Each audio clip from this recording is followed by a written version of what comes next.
অনেক অবহেলিত এবং অনেকটা দুর্গম এলাকা।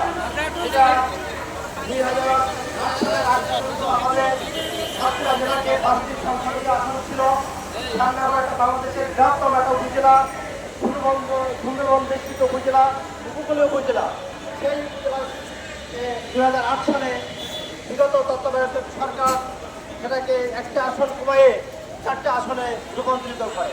বর্তমান ইন্টারিয়র গভর্নমেন্ট যে এটা করছে, আমাদের আশাশুনিকে সুন্দরবনের সাথে যুক্ত করে, যেখানে আমাদের কোনো রকম যোগাযোগ ব্যবস্থা নাই, স্কুল এলাকার সাথে আমাদেরকে একত্রিত করে আমরা একটা এর মধ্যে পড়ে আছি। তার এই স্বতন্ত্র আসনের দাবিতে আমরা আজকে এই মানববন্ধন কর্মসূচি 4 আসনের সাবেক এমপি কাজী নজরুল ইসলাম,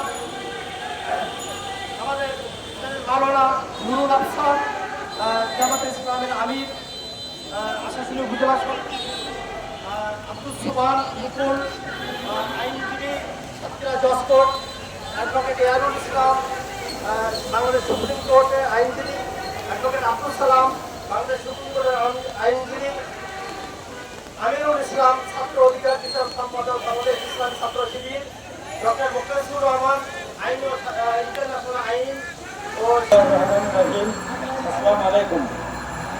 আজকে আমরা এখানে সমবেত হয়েছি গোলগঞ্জ গ্রাম ফেরতে ফেরতে